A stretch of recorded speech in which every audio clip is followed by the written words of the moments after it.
Okay, so I want you to picture this. You're standing on a high ridge. It's scorching hot. The air's dry, dusty, and the sun is just beating down.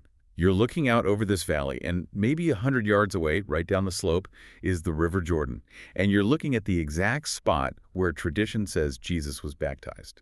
I mean, that is arguably one of the most significant coordinates on the map for the Christian faith. It's the literal starting line. Exactly. And as you're looking around, you see these churches, like 7 of them, ringing the area. But here's the twist, and this is really the paradox that kicks off our deep dive today. You're not in a Christian country. You're not even in Israel. You are standing in the Hashemite kingdom of Jordan. You are in an overwhelmingly Muslim monarchy. And that setting, that specific place, is the perfect launch pad for what we're unpacking. We've got a snack of transcripts here from a really fascinating on-the-ground report about the status of Christians in the Middle East, and it relies heavily on interviews with some serious heavy hitters, specifically the Anglican Archbishop of Jerusalem, Hossam Nayoum, and also a really prominent Jordanian Christian banker. And the picture they paint is, well, it's a tale of 2 realities. And frankly, if you only follow the standard news cycles, this whole thing is going to feel completely upside down. We're looking at a situation where the Christian population in the one place you'd expect them to be safest, Israel and the West Bank, is plummeting. Just plummeting. Meanwhile, next door, in a Muslim kingdom, they are, by all accounts, thriving. It's a paradox that really challenges a lot of Western assumptions. It does. And we're going to look at the hard numbers, the specific allegations of harassment in Jerusalem, this massive disconnect with American funding, and honestly, the surprising role of a Muslim king in protecting Christian sites. So let's dive in. The report really anchors a lot of this on Archbishop Hossam Nayoum. And I have to say, looking at his bio and the source material, you just couldn't write a better character for this story. Oh, it's really ironic. I mean, he's the Anglican Archbishop of Jerusalem, which is this massive global position. But his background, he's a Palestinian Christian. Right. He holds Israeli citizenship, and he was born in Nazareth. He's his hometown. Yes. And just to put a cherry on top, he mentions in the interview that his father was literally a carpenter. A carpenter from Nazareth. He seriously cannot make that up. But he uses this phrase to describe himself and his community that I think we need to define for the listener right off the bat. He calls them living stones. What does he mean by that? That's a crucial concept to understand. See, when tourists go to the Holy Land, they often look at the dead stones, the archaeology, the church buildings, the monuments, the ruins. The living stones are the indigenous Christians. These are the people whose families didn't just convert 50 years ago. They trace their lineage back, to the very first disciples. They see themselves as the living continuity of the faith right there in its birthplace. So they're not expats. They aren't missionaries who just moved there. They are the original congregation. Exactly. But according to the Archbishop, those living stones are being eroded. And the demographics he lays out they're stark. Stark feels like an understatement. He takes us back to 1948, the founding of the State of Israel. Right. And according to the Archbishop, immediately following the events of 48, the Christian population in that region just dwindled by half. Expulsion, conflict, you name it. But it's the modern trend that's even more alarming. Look at Bethlehem. The birthplace of Jesus, you'd think that would be a thriving hub. Well, 50 years ago, the Archbishop says Bethlehem was a Christian stronghold. About 100,000 Christians lived there. 100,000. And today, Man. It's less than 30,000. Wow. That's a massive collapse. We're talking, what, a 70% drop? It is, and he attributes it to a mix of things. The pressures of military occupation, the separation wall, which just chokes off economic flow and movement, general economic strangulation. But what's even more disturbing in this report isn't just the population curves, it's the accounts of day-to-day life for clergy in Jerusalem right now. This isn't just about economics, it's about visceral harassment. Yeah, this part really stopped me in my tracks. The source discusses this phenomenon of Christian clergy being spat on, and we need to be very specific here about who is doing the spitting. Right. The Archbishop is crystal clear. This is not coming from Muslims. He says they are being spat at by Jewish religious extremists. He describes walking in the Old City. If he's in a suit, he's fine. Right. If he's wearing his cassock, The long black robe. that's the one, the traditional clerical robe and his cross. Then he becomes a target. And he offers a really chilling explanation for why this is happening. It's not just random anger or, hooliganism. He says it's educational. Exactly. He claims that in some religious schools within the Jewish sector, children are explicitly taught that the cross is a symbol of persecution against Jews, historically. So when they see a priest, they see a symbol of pain, and the reaction cultivated from a young age is to spit. Which historically you can understand where the trauma comes from, right? European history, the Holocaust, the Crusades. Hmm. There's deep pain there. But playing that out on the street against local indigenous clergy today, that's heavy. And what's wild is the legal double standard the Archbishop mentions. He claims there's no specific law against spitting on Christians. That's the allegation. He says when these incidents happen, and he says they happen quite often, sometimes even caught on camera, the perpetrators might get brought in by the police, but then they're often released immediately. He says the police tell him, "We don't have a law that forbids spitting." Unless it escalates to physical assault, it seems there's this loophole of impunity. It makes you wonder how that impacts the psyche of the community. But it's not just the street harassment. It's the bureaucracy. The report details how the government manages Christian holy days. Take the Holy Fire ceremony at the Church of the Holy Sepulchre. Okay, so this is the night before Easter. It's arguably the most intense spiritual event of the year for Orthodox Christians. It involves a miraculous fire appearing in the tomb, and then candles are lit and passed, person to person. And this has been going on for a long, long time. About 1,700 years. And historically, you'd have 10,000 pilgrims packing into the church, lighting candles. It's chaos, but it's holy chaos. But the Archbishop explains that recently, the police have been restricting access under the guise of safety. They cut the numbers down to sometimes just 1,500 people inside. And his argument is basically, wait a minute, for centuries fire safety wasn't an issue, but now suddenly it's a reason to keep Christians out of their holiest site on their holiest day? Precisely. He contrasts this with large Jewish celebrations, say, at the Western Wall, implying that while safety concerns exist everywhere, the restrictions on Christians feel disproportionate. It feels like a slow squeeze, just making it harder and harder to actually practice the faith in the city where it started. Which brings us to the connection that I think will surprise and maybe upset a lot of our listeners in the U.S., the financial disconnect. This is the American disconnect. This is a huge part of the report. The United States is a majority Christian nation. American Christians send millions of dollars to the Holy Land every year. Logic would dictate that money is going to support the local Christian community, those living stones we talked about. But according to the Archbishop, that is not what's happening. No. He says American Christian churches often send significantly more money to Jewish settlements in the West Bank than they do to the Christians living in Jesus' hometown of Nazareth. That's just mind-blowing. You have Christians in the West funding the very settlements that are, according to the Archbishop, often built on confiscated Christian land. Why would they do that? Is it just ignorance? Well, it's partially a lack of awareness, but we also have to touch on the theology here. The report alludes to dispensationalism or Christian Zionism. Okay, let's pause. Can you break that down? Explain it like I'm 5. What is dispensationalism? Sure. In very simple terms, it's a theological view held by many American evangelicals that believes the modern state of Israel has a central, necessary role in the end times.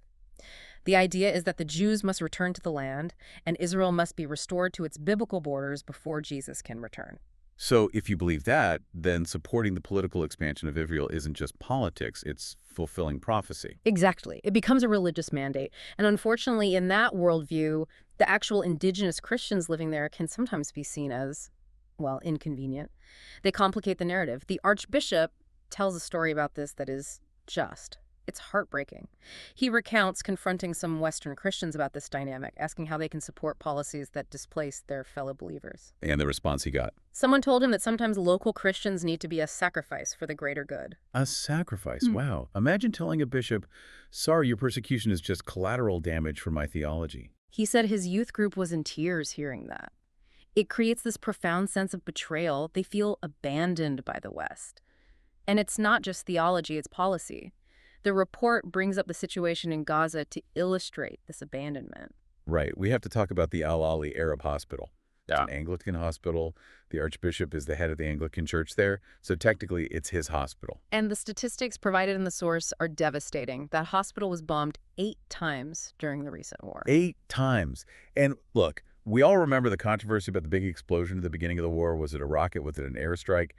The media cycle just spun out on that for weeks. The Archbishop acknowledges that debate, but he points out there were 7 other strikes. And he says he can't get answers. I mean, think about this. He's an Israeli citizen. He's a high-ranking religious leader. And yet he says he is denied entry into Gaza to visit his own hospital. He's asking for proof about why it was targeted, the claims of terrorist activity, and he's just getting silence. And speaking of silence, the report calls out American politicians specifically. They mention the former U.S. ambassador to Israel, Mike Huckabee. Now, Huckabee is a Christian minister. You'd think he would be all over this, defending Christian sites. The Archbishop notes that Huckabee visited a village called Tai after some settler attacks, but has been silent on more recent violence. The source details a specific, brutal incident where a Christian woman was hit in the head with a rock by settlers. Her son tried to defend her, and the son was the one who got arrested. And the Archbishop says, quote, "I just want to be clear about his shameful anti-Christian behavior." He's talking about the lack of response from American Christian officials. That is a heavy, heavy accusation coming from a clergyman. It creates a picture of total isolation. The indigenous Christians feel abandoned by the West and squeezed by the local government. But then, and this is why we called this a tale of two realities, the report shifts gears completely. We cross the river, we go back to Jordan, and suddenly the whole vibe changes. The source introduces us to a Jordanian Christian banker. And honestly, listening to him, you'd think he was describing a different planet. It is such a stark contrast. In Jordan, which is 97% Muslim, the banker describes Christians as feeling completely at home. He says he has never felt discriminated against. He actually laughs when he's asked if there are attacks on Christians in Jordan. He's like, that question makes me laugh. But why? What's going on there? It's more structural than that. The banker lists 3 pillars of safety for Christians in Jordan: constitutional rights, stability, and Hashemite leadership. But the most fascinating part is the role of the king himself. King Abdullah II. Yes. Now consider his resume. He is a direct descendant of the Prophet Muhammad. He's a Hashemite royalty, and yet he holds the title of custodian of the Christian and Muslim holy sites in Jerusalem. This just blew my mind. The source mentions that the king personally funded the restoration of Jesus' tomb in the Church of the Holy Sepulchre. Think about that image for a second. A Muslim king, a descendant of Muhammad, writing a personal check to fix the tomb of Christ. It completely upends the clash of civilizations narrative we so often hear in the West. And there's that other story, the keys. This is my favorite anecdote from the whole report. Tell them about the keys. It's a classic Jerusalem story. The Church of the Holy Sepulchre is shared by different Christian denominations: Catholics, Greek Orthodox, Armenians, and to put it mildly, they don't always get along. They fight over territory inside the church, sometimes literally with broomsticks. Right, I've seen videos of the monks fighting, so they can't trust each other with the keys to the front door. Exactly. So to keep the peace, the keys to the holiest church in Christianity have been held by a Muslim family for centuries. A Muslim family unlocks the church every morning and locks it every night. It's a role they take immense pride in, a symbol of this protective relationship. It's such a beautiful example of coexistence. But the banker goes deeper than just the king. He talks about the culture. He points out that Islam is culturally integral to Jordanian Christians. He mentions the Virgin Mary is mentioned over 30 times in the Quran. He's making the point that the faith traditions are cousins, not enemies. He mentions there's a whole chapter in the Quran named after Mary. This shared heritage, combined with the king's active protection, creates an environment where Christians are disproportionately represented in parliament, in the economy, and in high society. The source also highlights Jordan's historic role as a host community. I didn't realize this, but the banker claims that Pella, Jordan, was basically the first refugee camp for Christians. That's a deep cut of history. Yeah. In 70 A.D., when the Romans destroyed Jerusalem and the temple, the Jewish and Christian populations fled. Where did the Christians go? They went to Pella, in what is now Jordan. So Jordan has been a refuge for Christians for nearly 2,000 years. And they're still doing it, absorbing refugees from Iraq, from Syria, and now potentially from Gaza. But that brings up the fear. The banker isn't just telling us how great things are. He's issuing a warning. He talks about the Department of War. He's referring to the U.S. Department of Defense. And he makes a very pragmatic, if blunt, geopolitical argument here. He says when the U.S. intervenes militarily in the region, like in Iraq or Syria, it destroys the state structure. It creates a vacuum. And who fills that vacuum? Radicals. Exactly. Extremists like ISIS or Al-Qaeda. And who suffers most when extremists take over? the minorities, the Christians. So his argument is, you want to help Christians. Stop dropping bombs and start building economies. He literally suggests renaming the Department of Defense to the Department of Peace and Prosperity. It sounds idealistic, maybe even naive to some, but his point is grounded in recent blood and history. He notes that every time there's a major war, the Christians get caught in the crossfire. In Iraq, the Christian population basically evaporated after the U.S. invasion. In Syria, they were targeted. He sees a pattern, and he's terrified it's happening again in the Holy Land. The interviewer in the source actually admits to feeling shame at this point. He says, "I rarely feel shame, but I do." He didn't know his tax dollars were contributing to a situation where Christians are disappearing. And that really is the crux of the mission of this deep dive. The source is trying to wake people up to the fact that the indigenous Christian population, the living stones, are in danger of extinction in the very place where the faith began. The Archbishop said something that stuck with me about that identity. He said when he travels, people ask him, "When did you convert?" Right, because the assumption is that Christians are Western, and he tells them, I didn't convert, my ancestors converted 2,000 years ago. They aren't transplants. Yeah. They are the original congregation. Exactly. So let's look at the split screen we've built here. On one side, in the U.S.-funded territory of Israel on the West Bank, you have declining numbers, spitting, legal double standards, and a feeling of being a sacrifice. On the other side, in the Muslim monarchy of Jordan, you have protection, constitutional integration, and a king restoring Jesus' tomb. It completely challenges the binary view of the Middle East that we often get in the media. It's not just Jews versus Muslims. There is this third group, the Christians, caught in the gears, and their fate seems to depend heavily on who is in charge and how secure that leadership feels. The banker warns that if a just resolution isn't found for the Palestinians, the instability will spread. And if it does, those living stones might just pack up and leave. They have passports, they have connections. They're often the most educated demographic. And that leads us to the really provocative thought we want to leave you with today. The Archbishop and the banker both alluded to this potential future. If the local Christian population disappears, if everyone leaves for Europe or the U.S., what happens to the Holy Land? It becomes a museum. Precisely. It becomes a theme park of empty stone churches. You can visit the site of the baptism or the tomb or the manger, but there won't be a living community of believers worshiping there. It will just be archaeology. It will be Disneyland for pilgrims. And the question the source poses is, what is the responsibility of Western believers in that outcome? If you are funding the politics that drive them out, are you complicit in turning your faith's birthplace into a graveyard? It's a heavy question, but one that this report demands we ask. Definitely. Look, we encourage you to check out the source material if you want to read the full interviews. It's eye-opening to hear these voices directly. That's it for this deep dive. Thanks for listening. Stay curious.